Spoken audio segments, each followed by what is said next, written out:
Hi friends, कैसे हो आप सब। आशा करता हूँ अच्छे ही होंगे। हमारे चैनल ट्रू रास्ता में आपका स्वागत है। मैं सैयद सदाम आपके साथ हूँ फिर एक जानकारी के साथ। आज जो जानकारी बताने जा रहे हैं कि अगर आपके पास एलपीजी रसोई गैस कनेक्शन है और सब्सिडी नहीं आ रहा है तो एक बैंक वेरिफिकेशन बोल के एक मैटर आता है।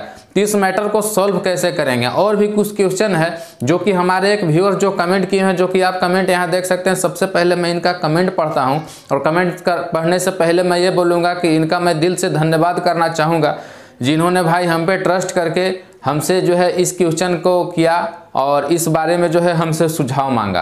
तो जो कमेंट है, चलिए कमेंट पढ़ते हैं। ये कमेंट किए हुए हैं हरीश कुमार जी ने।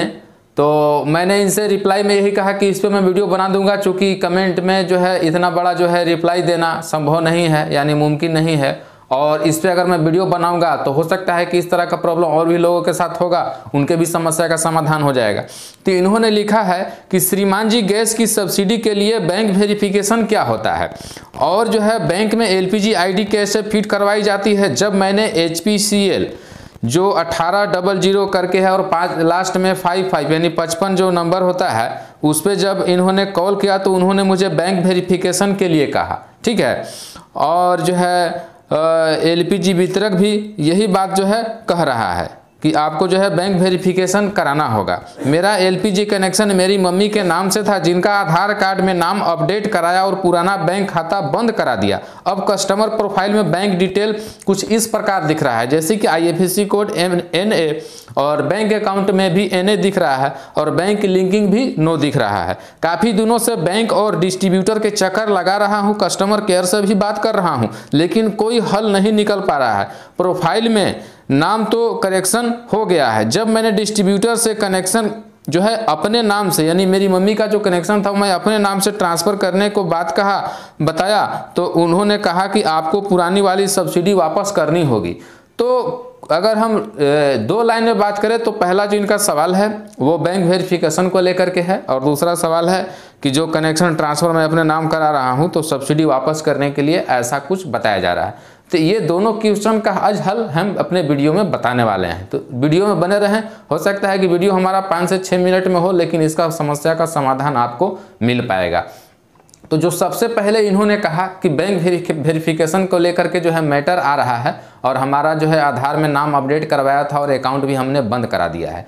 तो इस परिस्थिति में आपको करना क्या है, आप एजेंसी का चक्कर और बैंक का चक्कर लगाते थक जाएंगे। एजेंसी वाले बैंक पे टाल देंगे और बैंक वाले आपको एजेंसी में भेजेंगे। इसका हल नहीं हो पाएगा। जैसा कि विगत 7 वर्ष से मैं इसमें वर्क किया तो इस तरह का बहुत सारा केस को मैं हैंडल किया। उसके बाद भी मैं अपने सीनियर से यानी अपने सेल्स ऑफिसर से इस रिलेटेड बात किया। साथ ही साथ और भी हमारे जो ऑपरेटर हैं, कंप्यूटर ऑपरेटर जो हमारे मित्र हैं, उनसे भी इस बात को साझा किया और सभी से निष्कर्ष लेने के बाद मैं इस हल पे पहुंचा हूं कि अगर आपको बैंक वेरिफिकेशन जैसे इनका जो मैटर है, जो मैंने अभी बताया, अगर इस तरह का मैटर है तो आपको कुछ नहीं करना है, एक नया खाता खुलवा लेना है।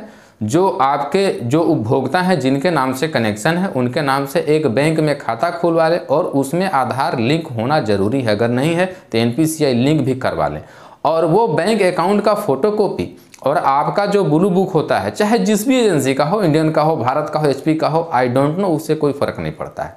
उसमें जो है उसका ब्लू बुक और बैंक खाता का फोटोकॉपी, ये दोनों चीज़ जाकर के आपको अपने गैस एजेंसी में जमा कर देना है कि सर इसे अपडेट कर दीजिए। उसमें उस अपडेट करने के बाद होगा क्या, आपका सब्सिडी जाना जो है चालू हो जाएगा।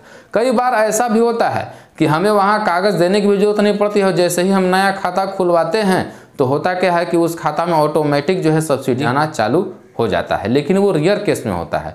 ऐसे आपको एक बैंक अकाउंट का फोटोकॉपी यानी जेरोक्स और जो है बैंक गैस पासबुक जो है जाकर के अपने एजेंसी में आप दे सकते हैं, ठीक है। तो इस तरह से आपका ये जो समस्या है, आपका सब्सिडी नहीं आ रहा है, बैंक वेरिफिकेशन का ये समाधान आपको हो जाएगा। दूसरा बात इन्होंने ये कहा कि जो है पैसा मांगा जा रहा है, जो नाम ट्रांसफ़र जो है करा रहे हैं, यानी अपनी मम्मी का कनेक्शन अपने नाम जो है ट्रांसफ़र कराने जा रहे हैं, तो वहाँ से ये बताया जा रहा है कि आपका सब्सिडी गया हुआ है वो आपको यहाँ भरना होगा। तो जी हाँ, जो फर्स्ट सब्सिडी जो जाता है, जैसे 568 या जो भी होता है, स्टार्टिंग जब कनेक्शन लेते हैं उस टाइम जो सब्सिडी जाता है वो सब्सिडी वो मांगते हैं। और ये कहीं ना कहीं से मुझे लगता है सही है, चूँकि मैं जितने भी कार्यकाल समय एजेंसी में काम किया मैंने सभी को देखा कि वो पेमेंट वहाँ से उनसे लिया जाता है। अब ये क्यों लिया जाता है, ये तो एजेंसी वाले जाने। विशेष जानकारी के लिए आप जो है सेल्स ऑफिसर से कांटेक्ट कर सकते हैं, लेकिन ये पेमेंट वहाँ से लिया जाता है। साथ ही साथ पेपर चार्ज के भी नाम से आपसे वहाँ पैसा लिया जाता है। लेकिन अगर हम मूल रूप से बात करें कि जो समस्या बैंक वेरिफिकेशन का है, तो इसका समाधान मैं बता चुका हूँ। कुछ नहीं करना है, एक नया खाता खुलवा कर उसका जेरॉक्स कॉपी और ब्लू बुक जो होता है गैस वाला कार्ड, ये ले जाकर के आप अपने एजेंसी में जमा कर सकते हैं। आपका समस्या का समाधान हो जाएगा। नहीं तो ऐसे एजेंसी का बैंक का चक्कर लगाते रहिए, बैंक वाले एजेंसी में भेजेंगे, एजेंसी वाले बैंक में भेजेंगे। तो ये एक जो जानकारी था जिसे मुझे लगा कि पूरा डिटेल बताना चाहिए, मैंने अपने वीडियो के माध्यम से बताया। हो सकता है कि ये प्रॉब्लम बहुत सारे लोगों के साथ हो, तो उसका समाधान यही है। तो इसी तरह की जानकारी मैं लाता रहता हूँ। चाहे आप कोई सा भी कमेंट में अगर कोई प्रॉब्लम बताते हैं तो उस पर भी वीडियो रसोई गैस रिलेटेड बनाता रहता हूं। तो जैसा कि आपको पता है कि अपने चैनल मुख्य रूप से गैस संबंधी जानकारी, साथ ही साथ ऑनलाइन टेक ब्लॉग्स वीडियोस में लगातार बनाता रहता हूं। तो फिर चलिए मिलेंगे एक नए फ्रेश टॉपिक के साथ। आज के लिए बस इतना ही। Bye bye.